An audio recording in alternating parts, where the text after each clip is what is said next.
Okay, so you want to own a homestead. Buy some land, plant a garden, raise a few animals, stop paying grocery bills, maybe cut the power cord entirely, live off the land. Simple living, that is the pitch. That is what the social media version looks like. Someone walking through rows of tomatoes at golden hour, a basket of eggs in one hand, a cup of coffee in the other. No commute, no boss, no checkout line. Just you, your land, and your chickens. Here is the reality. Homesteading is one of the most capital-intensive lifestyles a person can choose, disguised as the simplest. And the reason most people never figure that out until it is too late is because the costs do not announce themselves all at once. They arrive slowly, one layer at a time, until you are 3 years in, staring at a spreadsheet that does not add up, wondering how you spent $200,000 and still cannot feed your family for free. So let us walk through the whole thing. From the first dollar you spend to the last calculation that tells you whether this actually works, before you plant a single seed or buy a single animal, you have to buy the land. And land in America right now is more expensive than most people expect. The USDA published its land values report in August of 2025. The average farm real estate value across the entire United States hit $4,350 per acre. That is up from $4,107 the year before. And that has been going up every single year for 5 consecutive years. If you want pasture land, the kind you need for animals, the national average is $1,920 per acre, but averages are misleading because where you buy changes everything. Raw, undeveloped rural land in states like New Mexico or Wyoming can run under $500 per acre in remote areas. Move to Virginia, North Carolina, or Tennessee, states where the homesteading movement is actually popular, and you are looking at $3,000 to $8,000 per acre for usable rural ground. Try to buy near the mid-Atlantic or Northeast, and even rural acres cross into 5 figures. So let us say you want a practical homestead, something capable of growing real food and running a few animals. You need at minimum 5 acres, but realistically 10 to 20 if you want any grazing ground. 10 acres in a moderate state at $4,000 per acre. That is $40,000 in land alone. Before you have touched anything else, but here is the first trap. Most people who buy 10 acres of raw, undeveloped land think they are buying a homestead. They are not. They are buying a problem. Raw land has no well, no septic system, no power hookup, and sometimes no road. You bought a patch of earth. Everything that makes it livable comes separately. Drilling a water well costs between $5,000 and $15,000 on a good day. Hit rock, hard clay, or have to drill deep, and that number climbs past $50,000. Installing a conventional septic system runs $3,500 to $15,000. An advanced system in difficult soil can cost $20,000 or more. Running electrical power from the nearest utility line to your property can cost anywhere from $2,500 to $12,500, depending on distance. If you need a gravel road or driveway built, add another $500 to $10,000. Permits, impact fees, site inspections, budget $1,000 to $20,000 depending on your county. Do the math on all of that together, even at the low end, and you are looking at roughly $22,000 just to make raw land habitable. At the high end, that number touches $140,000 before a single structure goes up. So your 10-acre parcel that cost $40,000 just became a $60,000 investment at minimum and a $180,000 one if the geology does not cooperate. Now you own the land and you have running water and power. But land alone does not produce food. You need structures. You need a barn, or at minimum a large storage shed for equipment and feed. A basic utility barn large enough to store a tractor and hay, something like 16 feet by 60 feet, costs $12,000 to $24,000. A simple storage shed runs $2,500 to $4,500. You need fencing. And this is where beginners get absolutely blindsided. People think fencing means buying some wire and pounding in some posts. That is not wrong, but the cost is not what they imagined. Basic 3-strand barbed wire will not keep goats in or foxes out. Real perimeter fencing, woven wire with electric strands on top, runs $2 to $30 per linear foot depending on materials and terrain. Fencing 1 acre requires roughly 830 linear feet of perimeter. Fencing 5 acres of pasture, at moderate cost, can run $8,000 to $25,000. And that fence will need repairs every single year. You need a chicken coop. A predator-proof one costs $500 to $5,000. A greenhouse or hoop house for extending the growing season costs $1,000 to $11,000. An irrigation system for a serious garden runs $500 to $3,500. Add all of that together and the infrastructure phase of a real homestead. Fencing, animal housing, storage, and basic irrigation cost somewhere between $15,000 and $80,000, depending on how you build and how much land you are enclosing. We are now somewhere between $75,000 and $260,000 into this project, and not a single egg has been laid. Here is what people assume about a garden. It is free. You put seeds in the ground, things grow, you eat them. The sun and rain do the rest. The sun and rain do not do the rest. First-year soil on raw land is almost never ready for productive vegetable growing. It is compacted, low in nutrients, and often full of weed seed. Getting it ready requires bulk compost, organic soil amendments, lime if the pH is wrong, and often raised bed frames to give yourself workable growing conditions from the start. A properly prepared 1,000 square foot garden, enough to meaningfully supplement a family's food supply, costs between $1,500 and $4,000 in year one. That covers soil work, raised bed lumber or materials, basic hand tools like a broad fork and a quality wheel hoe, drip irrigation lines, and seed stock. By year 2 and beyond, that number drops dramatically, somewhere in the range of $200 to $500 a year, because your soil is built and your tools are bought. Year 1 is always the expensive one, but here is the nuance that matters. Not all vegetables are created equal from a financial standpoint. If you dedicate your garden to growing field corn, onions, or potatoes, things that industrial agriculture produces at massive scale and sells cheaply, you will save almost nothing compared to what those things cost at the store. The economics of a garden only really work when you grow things that are expensive to buy and highly perishable. Heirloom tomatoes, fresh salad greens, herbs, sugar snap peas, organic berries. These are the crops where a small amount of garden space returns serious grocery savings. A 100 square foot patch of well-managed salad greens can save a family $500 a year in organic produce. The same space in potatoes saves maybe $30.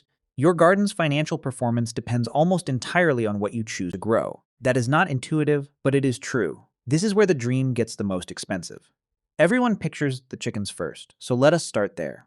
A flock of 4 laying hens sounds simple. The startup cost is real but manageable. A basic predator-proof coop runs $500 to $2,000. The chicks cost $3 to $5 each. Feeders and waterers add another $50. First-year cost for a small flock is realistically $600 to $1,800 once you account for the coop and setup. After that, feed for 4 chickens runs about $36 to $50 a month. Add bedding and small maintenance, and you are spending roughly $50 a month, or $600 a year, to keep the birds going. 4 healthy hens produce somewhere between 800 and 1,000 eggs a year. At current grocery store prices, that is a real savings. But if eggs are your financial benchmark, it takes 2 to 4 years just to recover your initial investment before you see $1 of net benefit. Now, scale up to the animals that actually produce serious food. A goat provides milk and eventually meat, but requires proper woven wire fencing, a dry shelter, and year-round feeding, especially in winter when there is no pasture. 2 dairy goats eat through $700 to $1,000 in hay and supplemental feed per year in cold climates. Pigs are efficient converters of feed to meat but require heavy containment and a 6-month grow-out period. Feed costs for a single pig over that period run $300 to $500. Add the cost of processing, taking the animal to a licensed slaughterhouse, and you are spending anywhere from $250 to $400 in processing fees per animal. The meat is worth it in quality, but the cost per pound is often comparable to what you would pay for humanely raised pork at a good butcher. Beef cattle are the most extreme version of this equation. Raising a single steer from a young calf to slaughter weight takes 18 to 24 months, requires multiple acres of pasture, significant hay in winter, and ends with a processing bill that averages over $1,000 per animal. Total cost from purchase to freezer, $4,000 to $6,000 per steer. The meat is outstanding. The savings over buying high-quality beef are modest at best.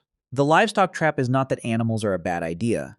It is that people buy the animals before the infrastructure is ready. They buy goats before the fencing is finished. They buy chickens before the coop is predator-proof. And a fox in an unfinished coop can wipe out an entire flock in a single night. Years of investment, gone before dawn. If you are finding this breakdown useful, consider subscribing to this channel and liking the video. It helps more people find this kind of content, and there is a lot more of it coming. Water is the most critical resource on any rural property, and it is the one most people plan for least carefully. Rural properties almost never have municipal water. You are on a private well, which means you are dependent on a submersible pump running on electricity. The moment your power goes out, your water goes out. That connection matters enormously for anyone thinking about energy independence. Drilling a well is not a one-time problem you solve and forget. Submersible pumps have a lifespan of 10 to 15 years, at which point they need to be pulled from the well and replaced. A job that costs $1,500 to $4,000 in labor and parts. Wells themselves can go dry during droughts, a risk that is increasing in many parts of the American South and West. Rainwater harvesting systems, food-grade tanks, first flush diverters, filters and pressure pumps add $2,000 to $8,000 to your water infrastructure and require annual filter replacements and periodic pump maintenance. Now add energy. The dream for many homesteaders is leaving the power grid entirely. The financial reality of that dream is sobering. According to Forbes, a complete off-grid solar system capable of powering a modest home costs between $30,000 and $60,000 installed. That covers the solar panels, the battery bank, the inverter, and the installation labor. Energy Sage puts the number for serious whole-home battery backup at $34,000 or more. Even a serious DIY approach, buying your own components and doing the installation work yourself, typically runs $15,000 to $20,000 for a system large enough to run a real house. The math on energy payback is straightforward. If your electricity bill is $150 a month, which is roughly average for a moderate American home, you are spending $1,800 a year on power. A $35,000 off-grid system takes roughly 19 years to pay for itself in avoided utility bills. Solar panels last 25 years. The battery bank lasts 10 to 15 years, meaning you will replace it once during the system's life at a cost of $8,000 to $15,000. So the system that was supposed to save you money requires a midlife reinvestment. This does not mean off-grid power is wrong. It means it is not a financial shortcut. It is a prepayment of future utility costs, bundled into one large upfront expense. There is a cost in homesteading that never appears on any quote or invoice, and it is the one that breaks more people than all the financial costs combined. It is time. A real homestead requires 1.5 to 3 hours of daily chores every single day without exception. Feeding animals, collecting eggs, checking water, cleaning coops, mucking stalls, those hours are non-negotiable. Animals do not observe weekends. They do not care that it is Christmas morning or that you have a fever. Then there are the seasonal surges. Spring means tilling, bed preparation, planting. Summer means daily weeding, irrigation checks, pest management. Autumn means harvest, canning, processing animals, and stacking firewood. Winter means cutting, splitting, and carrying that firewood, feeding animals in the cold, and keeping water from freezing. Add it up, and a well-run homestead requires 30 to 40 hours of physical labor per week during peak seasons, tapering to 15 to 20 hours in winter.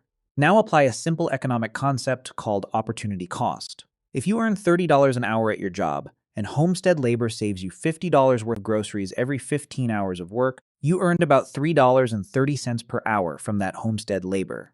You would have done far better financially by working an extra shift and buying the groceries. This is not an argument against homesteading. It is an argument for being honest about what homesteading actually trades. It trades money for labor. It trades purchasing convenience for physical self-reliance. It exchanges a paycheck for a different kind of return. One that has real value, but one that you need to consciously choose rather than accidentally stumble into. Equipment breaks. Buildings age. Fences fail. A used utility tractor, the single most important piece of equipment on a productive homestead, costs $10,000 to $25,000. Annual maintenance for hydraulic fluid, filters, tires, belts, and mechanical wear runs 5 to 8% of the purchase price per year. That is $500 to $2,000 a year just to keep a $10,000 tractor running. Well pumps fail without warning and need replacement every decade. Solar inverters have similar lifespans. Barn roofs need work. Fence lines get torn up by falling trees. A zero-turn mower for managing pasture runs $4,000 to $10,000 and requires regular service. Experienced homesteaders operate by a simple rule. Set aside 3 to 5% of your total infrastructure value every single year as a maintenance reserve. If you have built $80,000 of infrastructure, barns, fencing, irrigation, equipment, you should be reserving $2,400 to $4,000 a year for repairs and replacements, whether you spend it or not. Beginners who skip this step find themselves a decade into the property with a barn roof that leaks, a tractor that will not start, and a fence line that is one bad storm away from losing all their livestock. Here is where homesteaders who are serious about the economics try to fight back against the costs. Selling surplus agricultural output is the most obvious path. Pastured eggs sell for $4 to $6 a dozen at farm stands and farmers markets. A flock of 20 laying hens can produce over 300 dozen eggs a year, earning $800 to $1,000 annually.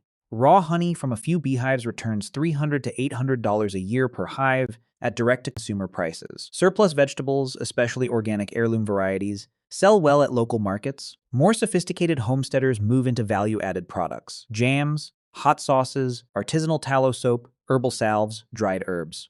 These products command significant margins, but they also require business licenses, product liability insurance, commercial kitchen access in most states, and serious time investment in production, packaging, and sales. Agritourism is growing fast. Hosting farm dinners, educational workshops, or seasonal events like pumpkin patches or harvest festivals. A single well-run farm dinner can gross $500 to $1,000 in an evening. Some rural homesteads earn $15,000 to $30,000 a year from agritourism with the right location and marketing. But here is the honest reality about farm income in America, and it comes directly from the USDA's Economic Research Service. The median farm income for small family farm households in the United States, that is, the farm income from the agricultural operation itself, was negative $1,830 in 2024. Not low, negative.